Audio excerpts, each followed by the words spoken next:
Bonjour à tous. Aujourd'hui, nous nous retrouvons en compagnie d'Aimé Césaire face au cahier d'un retour au pays natal pour une fiche de lecture que j'espère la plus complète possible. Je vais procéder en 3 temps. Tout d'abord, je vais rapidement présenter l'auteur, puis je présenterai tout aussi rapidement l'œuvre et ensuite je m'emparerai des enjeux majeurs, à la fois les thèmes principaux et évidemment les enjeux littéraires et esthétiques majeurs. Je commence par présenter rapidement Aimé Césaire, dont vous voyez une photographie sur votre écran. Aimé Césaire, il est né à Basse-Pointe, c'est-à-dire en Martinique. Il est issu d'une famille très nombreuse puisque la famille comportait 7 enfants. Son père était instituteur et je ne résiste pas au plaisir de vous dire ce qu'il disait de son fils. Quand Aimé parle, la grammaire française sourit. Aimé Césaire vient à Paris en 1931. Après son baccalauréat, il a obtenu une bourse d'études parce que sa famille est très peu fortunée pour entrer en classe d'Hippocagne, c'est-à-dire en classe préparatoire, au lycée Louis-le-Grand, qui est l'un des 2 plus prestigieux, renommés lycées parisiens. Il réussit brillamment et il rentre à l'ENS, l'École normale supérieure, en 1935. Il termine ses études par une thèse de doctorat sur les sources de l'histoire littéraire antillo-guyanaise. Donc vous voyez que Aimé Césaire est un intellectuel. Il rentre ensuite en Martinique pour enseigner. Il s'agira pour lui véritablement du retour au pays natal. Pourtant, l'œuvre Cahier d'un retour au pays natal est bien antérieure à ce moment réel du retour. Quand Césaire rentre en Martinique, il se lance également en politique. Il va rejoindre le Parti communiste français en 1941. En 1945, il devient maire de Fort-de-France. En 1945, toujours député de la Martinique, puis président du Conseil général de Martinique, puis conseiller général de Fort-de-France. Donc vous comprenez que nous avons affaire à un écrivain, un poète, qui est aussi un homme politique. C'est un homme qui s'intéresse à la vie de la cité et qui donc est un homme engagé. Je reviens un tout petit peu en arrière au moment où Aimé Césaire est en Cagne, c'est-à-dire en 2e année de classe préparatoire. Il fonde avec d'autres étudiants, antillo-guyanais et africains, le journal L'Étudiant Noir dont vous pouvez voir la première de couverture sur la gauche de votre écran. C'est dans les pages de cette revue que va naître pour la première fois le terme négritude. Ce terme, il désigne un concept littéraire et politique. Et les deux sont intimement liés. C'est une réappropriation par des étudiants originaires de façon directe ou indirecte d'Afrique du terme nègre qui est très connoté négativement. Il s'agit d'un terme très clairement raciste parce qu'il est héritage de l'esclavagisme. Et ils vont s'emparer de ce terme nègre pour rejeter le projet européen d'assimilation culturelle et pour promouvoir l'Afrique et sa culture. En d'autres termes, il s'agit de dire que l'homme africain, le descendant d'hommes africains, a une culture propre et qu'il doit revendiquer, reconnaître, identifier sa propre culture. Aimé Césaire définit ainsi la négritude. La négritude est la simple reconnaissance du fait d'être noir et l'acceptation de ce fait, de notre destin de noir, de notre histoire et de notre culture. Aimé Césaire va être l'homme de nombreuses œuvres. Je vous en mets ici quelques-unes très rapidement et je me propose maintenant de faire un point sur ce terme si difficile à utiliser pour moi, qui est le mot nègre, et c'est un mot dont il est intéressant de connaître l'histoire pour comprendre ce qu'il représente. Le mot nègre, il existe depuis le XVe siècle dans la langue française. Il existe depuis le moment où certaines îles africaines sont colonisées par l'Europe. Jusque-là, quand on parle des Africains, on parle de morts. À partir de ce moment-là, on va utiliser le mot nègre pour évoquer une couleur de peau. Nègre vient du latin et il signifie noir, sombre. Il va être employé ce terme comme adjectif. Si bien que lorsque l'on parle au XVe siècle, au XVIe siècle d'un homme nègre, on parle d'un homme dont la peau est noire, dont la peau est sombre. Et vous remarquerez, parce que c'est intéressant, que jusqu'au moment de la colonisation de certaines îles africaines, l'homme africain est appelé mort. Il devient un homme noir, un homme dont on remarque, dont on pointe la couleur de peau, à partir du moment où on le met en esclavage, où on s'empare de ses terres. Un peu comme si la couleur de peau devenait une justification à ce qui se passait.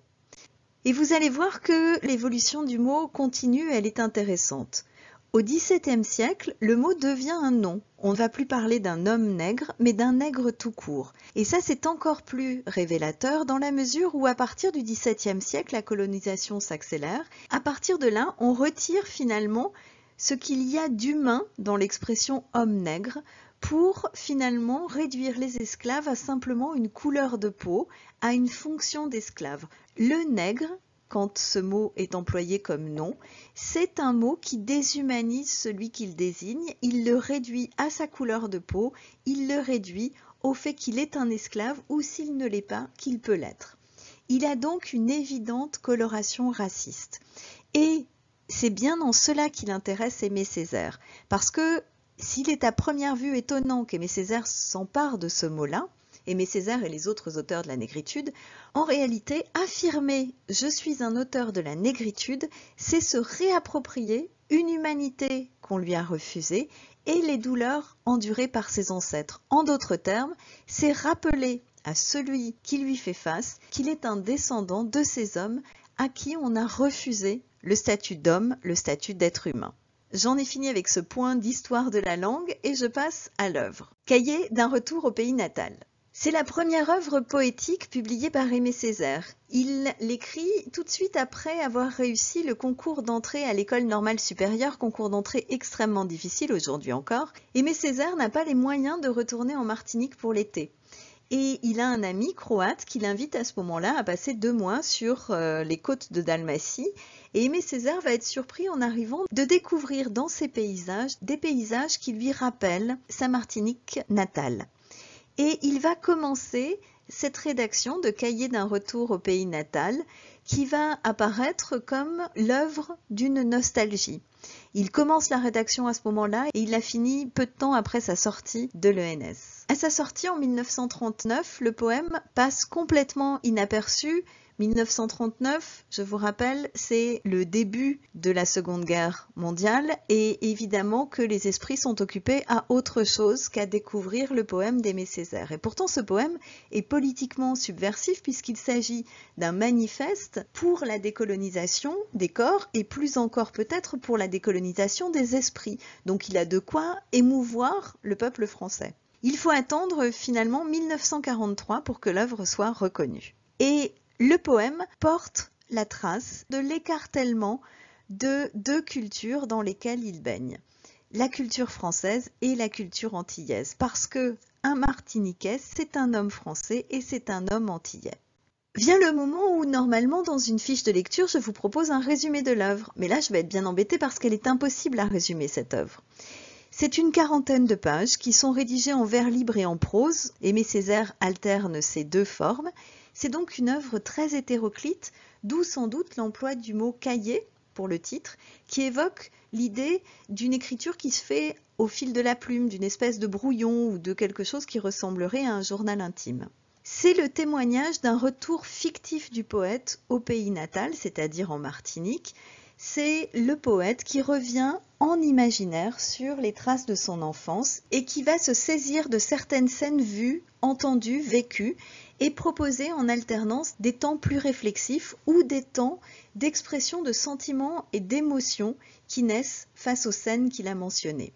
Le cahier d'un retour au pays natal, c'est une prise de conscience de la condition inégalitaire des hommes noirs, comme si, à ce moment de l'existence, Césaire prenait le temps de faire un retour sur soi et un retour sur la condition qui est la sienne d'homme martiniquais, noir, en France et en Martinique.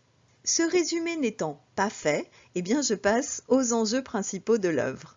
Pour les thèmes principaux, c'est assez facile. Il y a tout d'abord le charme des Antilles. Le poème présente tous les clichés que les Européens ont en tête quand ils pensent à la Martinique. Le soleil, la nature luxuriante, les plages de sable fin, les animaux exotiques. Pour autant, il ne faut pas faire de Cahier d'un retour au pays natal un guide touristique ou les mémoires de vacances passées aux Antilles. Parce que Aimé Césaire va veiller à mêler à ces clichés très tournés vers un idéal d'exotisme, des images très violentes qui viennent démentir ces clichés. Le soleil, par exemple, partout présent, est vénérien, c'est-à-dire qu'il est source de maladies. Il y a dans les îles une force putréfiante, putréfaction, pourriture. La maladie et la mort s'insinuent dans tous les clichés qui sont mis en avant. Donc il ne s'agit pas pour Aimé Césaire de vanter le charme des Antilles, mais bien au contraire de montrer que ce charme des Antilles, ce n'est qu'une apparence, ce n'est qu'une idée que se fait l'Européen des Antilles. Deuxième thème qui revient de façon récurrente, l'affirmation d'une culture héritée de l'Afrique. Il s'agit pour Aimé Césaire de rejeter ce qu'il appelle, et ce qui s'appelle couramment, l'assimilation culturelle, par laquelle le colonialisme nie la culture originelle des peuples. La colonisation consiste à s'emparer d'un territoire, mais elle consiste aussi à intégrer en quelque sorte le peuple colonisé au sein de la culture du colon, et de considérer que les peuples sur lesquels la colonisation s'applique sont désormais des peuples européens, puisqu'on parle de colonialisme européen, et qu'ils n'ont jamais eu d'autre culture que la culture européenne.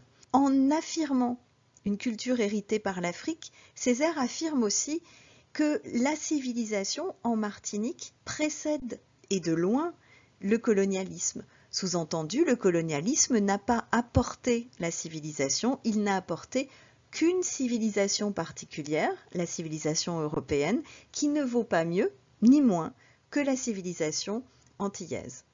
Le poème met en avance la violence. C'est évidemment la violence de la langue de Césaire. Il ne vous aura pas échappé que de nombreux termes sont d'une grande violence, d'une grande grossièreté parfois même.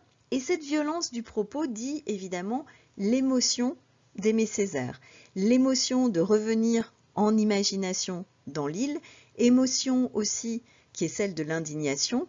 Et cette violence, c'est aussi bien évidemment une violence qui est une réponse à la violence que l'homme blanc inflige à l'homme noir dans les colonies. Dernier thème, la dénonciation du colonialisme et du racisme. Césaire est un homme révolté. Il est révolté en particulier, je vous le disais plus haut, par l'acculturation de la Martinique, c'est-à-dire le fait qu'on ait effacé toute trace d'une culture qui a pu exister avant la colonisation. Il est révolté par la misère à laquelle est réduit le peuple, il est révolté par l'insalubrité, il est révolté également par l'absence de révolte de son peuple. Cette foule qui ne sait pas faire foule, écrit-il. Attention, il ne s'agit pas de considérer qu'Aimé Césaire méprise son peuple. Il considère simplement que la colonisation a réussi ce tour de passe-passe de contraindre des hommes par la peur, par l'inquiétude, par la misère aussi, à l'inaction.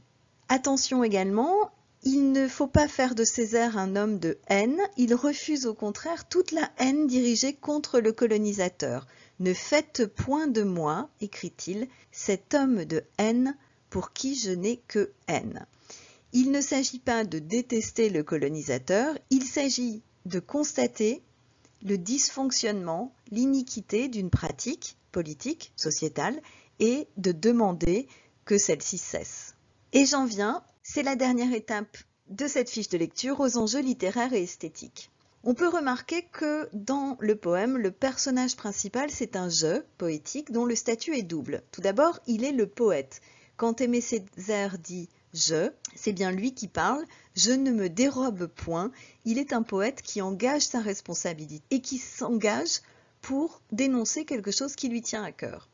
Mais il est aussi, ce je, la voix de l'homme noir, de tous les descendants d'esclaves, la voix de tout un peuple et au-delà sans doute, la voix de tous les opprimés, au-delà même de la question de l'Afrique et des descendants du peuple africain. Ainsi, on peut considérer que Cahier d'un retour au pays natal a 3 niveaux de lecture possibles. le niveau de lecture qui consiste à en faire quelque chose en lien avec la biographie d'Aimé Césaire, une autre lecture qui consiste à faire de cette œuvre une œuvre qui porte la parole du peuple colonisé, et un troisième niveau de lecture qui va considérer que cette œuvre porte la parole de tous les opprimés en prenant l'exemple de la colonisation. Il s'agit d'un poème lyrique. Il reflète bien évidemment la subjectivité d'Aimé Césaire, qui est révolté et qui est honteux aussi d'avoir cru un temps à ce mensonge, parce qu'il est déchiré, Aimé Césaire, entre son appartenance à la culture antillaise et son appartenance à la culture française. Et cette déchirure en lui s'exprime par le lyrisme du poème. C'est un lyrisme néanmoins extrêmement violent, et je vous renvoie à toutes les images très très violentes développées par Cahiers d'un retour au pays natal. L'esthétique de l'œuvre emprunte à l'oralité. À de nombreuses reprises, vous pouvez avoir le sentiment, en lisant Cahiers d'un retour au pays natal, que l'œuvre n'est pas écrite mais dite. Vous entendez la voix d'Aimé Césaire. Et cette oralité, elle est typique de la littérature africaine. On y trouve notamment des onomatopées, on trouve des exclamations, on trouve des formules que l'on dirait peu littéraires. Je mets un point d'exclamation entre parenthèses parce que ces formules peu littéraires sont évidemment éminemment littéraires sous la plume d'Aimé Césaire. Il y a des cris que vous retrouvez exprimés par l'usage des majuscules. Vous avez des répétitions nombreuses, des phrases qui semblent un peu désarticulées, très souvent nominales, comme si la parole jaillissait plutôt qu'elle n'était écrite. Avec cette oralité, Césaire affirme l'existence d'une culture proprement liée au continent africain et aux descendants des hommes venus d'Afrique. Enfin, dernier enjeu littéraire, esthétique, le poème est aussi d'inspiration surréaliste. Les images sont souvent violentes et souvent aussi surprenantes. Elles jouent de la surprise du lecteur. On trouve des métaphores en particulier qui sont assez surprenantes.